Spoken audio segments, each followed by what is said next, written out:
Hi and welcome back. Today we're going to be talking about first principles, and these are something that Elon Musk has deployed to great success. So without any further ado, we're going to go to George Mack right now in his clip, and then we're going to talk about this in a little bit. Anyway, let's go. About now, mainly because it's been popularized by Elon Musk, which is like first principles, which comes from physics. So this is the art form of deconstructing something so you can in order to reconstruct it. So like a and I was trying to break down like what's the first principles of my life? Like what are the things that really matter? And I was thinking all that I sort of want and I want to optimize is time and energy. So time as in how much like time I have in the day, what am I doing with my time? And then obviously energy as well. Because let's say I have 24 hours in a day to do whatever I want, but I'm really sick. Like that's a pointless life, right? So if you every decision now, I'm just trying to filter through, will this give me more time? Will this give me more energy? How do I want to spend my time? How do I want to spend my energy? Whereas beforehand you have so many like analogies just rolling through your head of how you should be living your life. Like, should I be doing this because this person thinks that, or should I be here at 25? Should I be doing this? Like, what should I care about how many followers I've got here? Like, whereas now I'm just thinking about time and energy, and you realize that's all you've got, and that's all you should ultimately optimize for. When you break it down to its core components, what's more important than time and energy? I like that. What is more important than time and energy? If you have no time, then there's nothing you can really do. And if you have no energy, then it doesn't matter how much time you have because you can't do anything with it.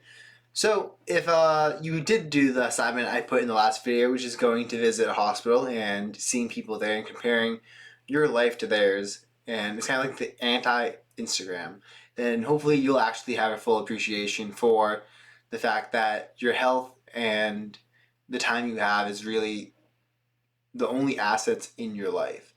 But with time and energy, a great book for this is Buying Back Your Time by, I think, Dan Marzell or something. But I'm going to be breaking down that whole book in a series of videos later on. But it basically just talks about how the first step to this whole process, so I can give you something in the meantime to work on, is analyzing your time, looking at it. For this purpose, I recommend the app. Let's see what after this.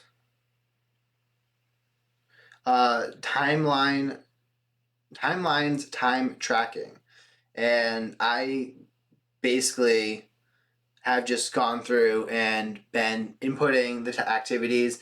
And it's super easy because it just allows you to start a timer whenever you start doing an activity. So I don't know if you can kind of see it, but you just click on the side over there. You input that the name of the activity, and it just allows you to track it. And it's really effective. And then down here in statistics, you can kind of turn it into a pie chart and analyze where it is at. So anyways, a lot of us aren't consciously aware of how we spend our time, how we spend our energy. So this is an app I paid for. It's like $7 for a month. And I'm using this to track my time. And even the act of doing this alone has made me more mindful of my own behaviors because I'll input the activity I'm going to do. And I'm like, oh, is this really an activity I want to do? And I kind of summarized the important stuff, and then a general category I put for activities I don't want to do is just mindless wasting of time, and then I input the specific task that mindless wasting of time would constitute. So at least I'm not deluding myself that the activity I'm doing is productive. But the whole point of this is just to get a sense for where you're spending your time so that once you start measuring, like there's a quote that talks about what is measured is managed, I think. And if you don't have a metric for tracking, if you don't have a real way to see where time is, you wind up with these ideas in your head that don't actually reflect reality. Anyways, I just hopefully leave you with the fact that first principles, there's more than just breaking down your life to time and energy. This is a principle and an idea that can be put to a lot of things. And for Elon Musk, the example was he applied first principles to the car batteries. He looked at them and he saw the price that they normally are going for, and they're like, I don't know, let's just say $1,300. And he's like, okay, well, what would, if I bought each of the materials raw on the stock market exchange, what would the prices for those be? And he saw there was like a huge difference between the two. So then he thought, well, then it just comes, we need to find, the issue isn't necessarily the price of it, the issue is the process they're using is too expensive to create the battery. So if we can focus all our energy at bettering that process, then you can make a better battery for cheaper. Another example of first principles would be like helping you to be more creative, like break down what is a button down shirt. Well, it has buttons on it. What is the principle of button? Why are they circular? They could be rectangular, they could be square, they could be triangle. Like, why do all shirts have, at least most shirts have circular buttons? You could do this for fashion where you put on triangle buttons or other types of buttons and break it down that way and really see why we do stuff, because there's so many things that we do just because that's the way they've always been done. In that same podcast, he talks about how the first principle of having the start time for school at the same period is retarded because you wind up with a bunch of teenagers being sleep deprived, because he talks about the natural circadian rhythm of teenagers being having them going to bed later. So one school district actually bumped the start time of school forward 2 hours, so it didn't start till like 9 a.m.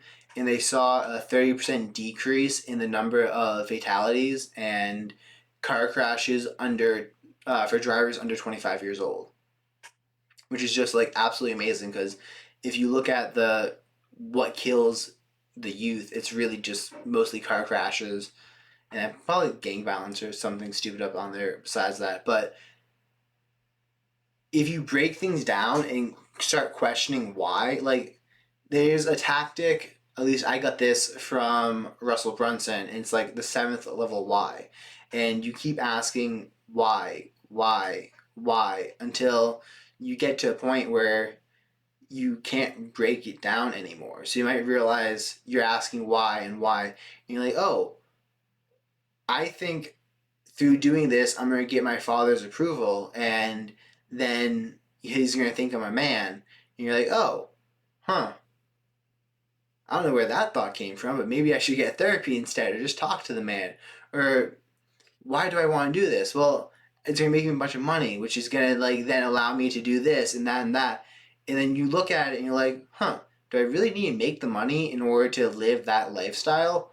Like, there's this person in a TV show I watched once, and he was, this is all fake, but the scenario works perfect for this example. He was a surfer and he retired from the mainstream circuit because he didn't like the advertising, and instead he got himself a job as a park ranger off on the coast of California, where he was able to surf in his free time these really beautiful waves. But like, it's a pretty good example. Like, you see a lot of people chasing this one thing because they think it's going to give them the lifestyle they want, but really they're just putting a wall between themselves and that lifestyle. There are other ways of achieving it. So this person, instead of making a bunch of money and retiring, or making a bunch of money in the pro circuit and then being able to surf all he wanted, he was able to leave all that extra stuff behind and work as a park ranger and have access to surfing all he wanted in his free time. Anyways, just think, be conscious, be aware, and yeah, if you made this far in the video, hit the like and subscribe button, and I'll catch you guys next time. Peace out.